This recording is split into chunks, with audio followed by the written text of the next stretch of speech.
Hello friends, Gurudev Datta. मैं अर्चना जानी गायत्री ज्योतिष कार्यालय में आप सबका स्वागत करती हूँ। मेरा आज का विषय है करवा चौथ। करवा चौथ का व्रत कैसे करें और लग्न जीवन में प्रॉब्लम है तो करवा चौथ के दिन हमें क्या करना चाहिए। अपने सुहाग की रक्षा और दीर्घायु के लिए सुहागन स्त्रियां करवा चौथ का व्रत रखती है। करवा चौथ के दिन शंकर भगवान, माँ गौरी और गणेश जी की पूजा की जाती है। यह व्रत निर्जला व्रत है जो बेहद कठिन होता है। करवा चौथ के व्रत की शुरुआत सरगी से होती है जो ब्रह्म मुहूर्त में सूर्योदय से पहले हमें खाना होता है।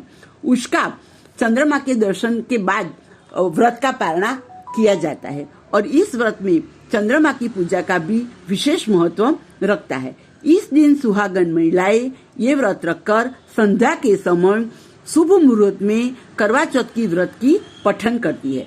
फिर चंद्रोदय होने पर चंद्रमा का दर्शन और पूजा करने के पश्चात ही अपना व्रत खोलती है।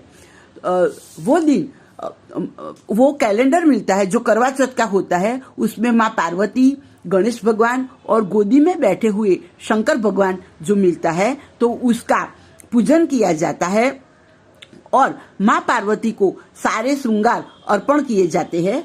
और फिर मंत्र बोलना चाहिए जो गणेश जी के लिए मंत्र है ओम गणेशाय नमः। शंकर भगवान का मंत्र है ओम नमः शिवाय और माता जी के लिए ओम शिवाय नमः। और चंद्र को अर्घ देना चाहिए तो अर्घ देने का मंत्र है ओम सोमाय नमः। संध्या के समय पाठ करने के बाद कलश में चांदी का सिक्का और अक्षत डाल के चंद्रमा को अर्घ देना चाहिए और बाद में पति का दर्शन करना चाहिए और उनको नमन करने के बाद हम लोग ये व्रत का पालना कर सकते हैं। करवा चौथ के लिए जिस व्यक्ति को प्रॉब्लम से लग्न जीवन में डिफरेंस ऑफ ओपिनियन चल रहा है, कहीं ना कहीं डिवोर्स तक बात आ चुकी है, तो उन लोगों को क्या चलना चाहिए।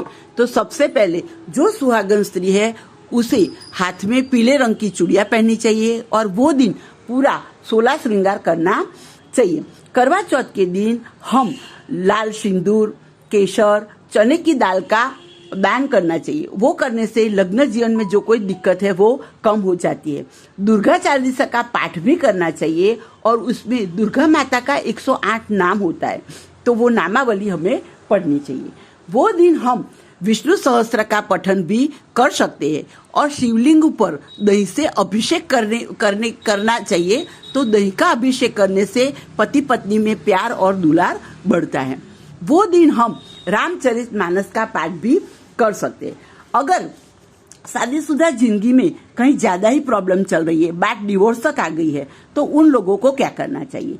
तो सबसे पहले गाय का दान करना चाहिए। तो गाय को 5 केले, बेसन के 5 लड्डू और 5 पेड़े गाय को खिलाना चाहिए और गाय की पीठ सहलानी चाहिए। और गौ माता को हम लोग भगवान मानते हैं तो सबसे पहले गौ माता को प्रार्थना करनी चाहिए कि हे गौ माता, हमारे जीवन में आई हुई समस्या का आप समाधान कीजिए और हमारे पति पत्नी के बीच आपस में प्रेम और दुलार बढ़े, ऐसा हमें आशीर्वाद दीजिए।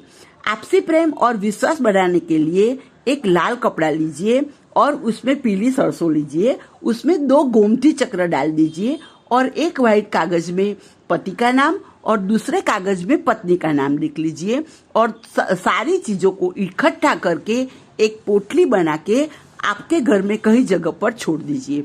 ऐसा करने से भी पति पत्नी में प्यार और विश्वास बढ़ता है। दूसरा क्वेश्चन था व्यूअर्स का कि प्रेगनेंसी में वो व्रत किया जाता है नहीं। तो प्रेगनेंसी में हम लोग पूरा दिन फास्टिंग नहीं कर सकते हैं तो हम फलाहार, जूस ये सब लेके हम लोग करवा चौथ का व्रत कर सकते हैं। अगर कोई व्यक्ति ने करवा चौथ का व्रत किया है और वे व्यक्ति पीरियड्स में आ गई तो उसे क्या करना चाहिए। तो व्यक्ति पीरियड्स में आती है तो उसे पूजन की वस्तुओं को छूना नहीं चाहिए। घर की कोई भी महिला उनके बदले पूजा कर सकती है और वो उपवास करके व्रत का पालना कर सकती है।